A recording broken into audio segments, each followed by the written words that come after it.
네, 2월 8일, 2019년 2월 8일 큐티 예배 시작하도록 하겠습니다.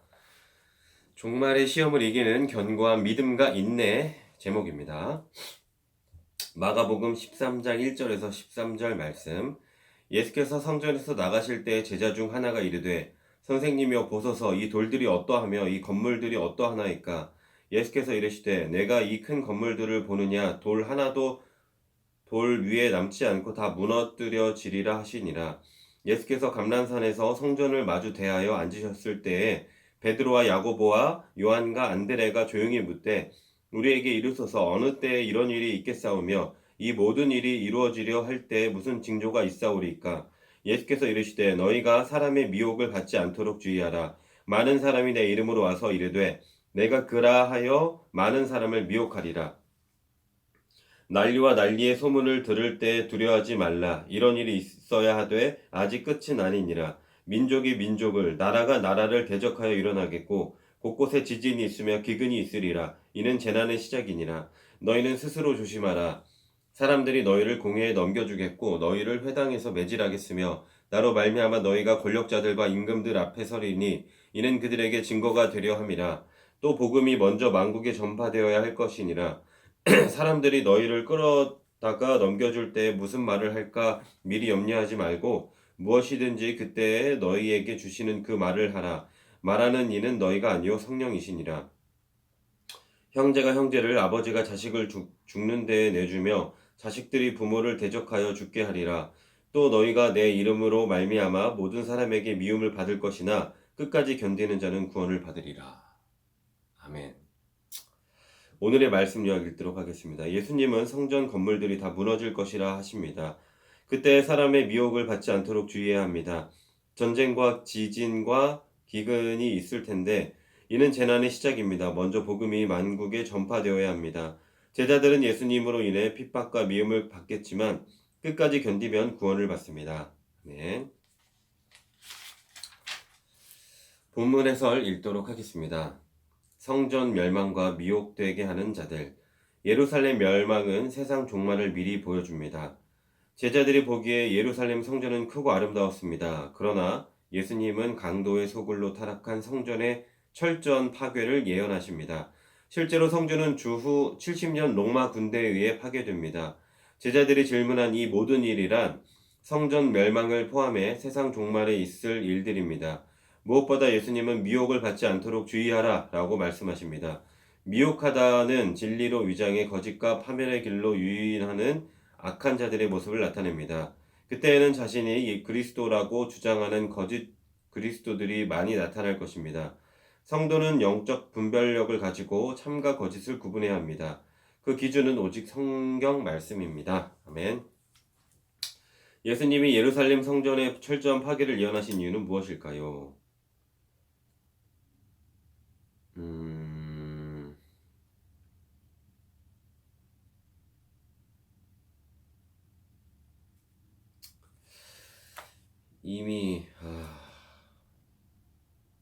이미 세상에 죄가 가득했기 때문이 아닐까요?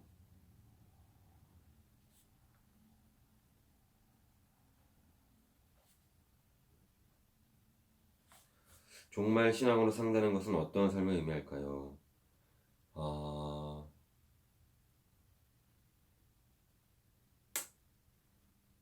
그걸 안다는 게 더 중요한 것 같습니다. 그 종말이 있을 거라는 것을. 그래서 세상 사람들과는 좀 다른 삶을 살도록 노력해야 되지 않나. 네.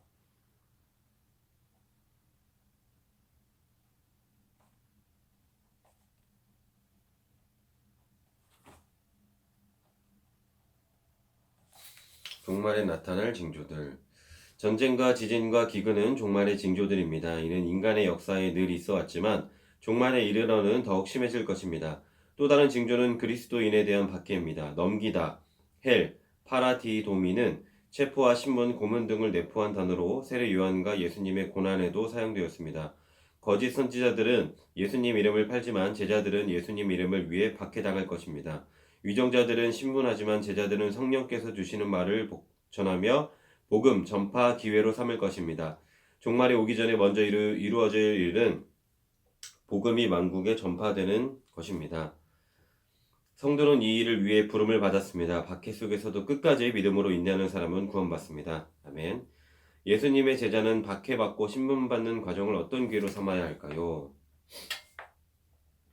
축복의 기회. 근데 이렇게 제가 말은 하지만 이게 정말 쉽지가 않은 일이잖아요. 그죠? 미움과 핍박을 당해도 내가 끝까지 믿음을 지킬 이유는 무엇인가요? 그것이 사실이기 때문입니다. 진실이기 때문입니다.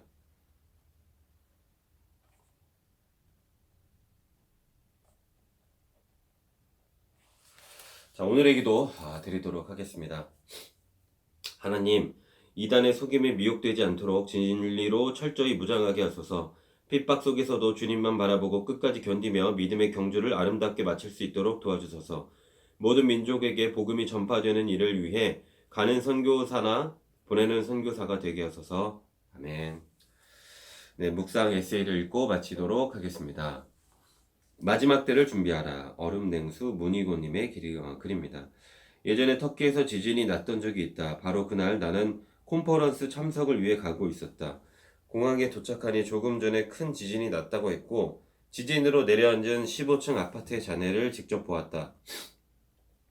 사람들은 종말을 경험한 듯 혼비백산했다. 나는 머릿속으로 몇 분 만에 선교를 완성하기 위한 시나리오를 짜보았다. 모든 나라의 언어를 다 아시는 전지하신 하나님이 불의 손 같은 것으로 하늘의 각 나라 말로 글을 쓰시면 어떨까? 너희는 다 죄인이다. 죄의 싹은 사망이다. 주 예수를 믿으라. 그리하면 너와 네 집이 구원을 얻으리라. 이 글을 보는 모든 사람은 놀랄 것이다. 만일 하나님이 한 줄 덧붙이셔서 십자가가 걸린 곳으로 빨리 들어가라라고 쓰신다면 어떻게 될까? 사람들은 가까이 있는 교회 안으로 다 들어가지 않겠는가? 아마 교회 담장 위에라도 걸터 앉으려 할 것이다. 이렇게 무시무시한 재난 앞에서 인간은 한없이 약해진다. 그런데 과연 하나님이 내가 상상한 시나리오대로 일하실까? 확실하건대 하나님은 그렇게 안 하실 것이다. 하나님은 세계 선교를 전도에 미련한 것으로 이루시기를 기뻐하신다. 전능하신 하나님이지만 그분은 한 사람을 부르시고 그 사람을 사용하셔서 또 다른 사람에게 구원의 소식을 전하게 하신다. 종말의 심판이 닥치기 전에 피난처 되신 예수 그리스도께 나아오라. 그리고 구원의 방주 되신 그분께로 사람들을 이끌라. 아멘. 네. 설날 연휴 잘 보내셨는지요? 네, 저도 오늘 이렇게 또 큐티 예배를 드리고 다음 주 월요일 날 또 드릴 것 같은데요. 항상 그리스도 안에서 승리하시는 그런 크리스천이 되기를 기도하겠습니다. 샬롬.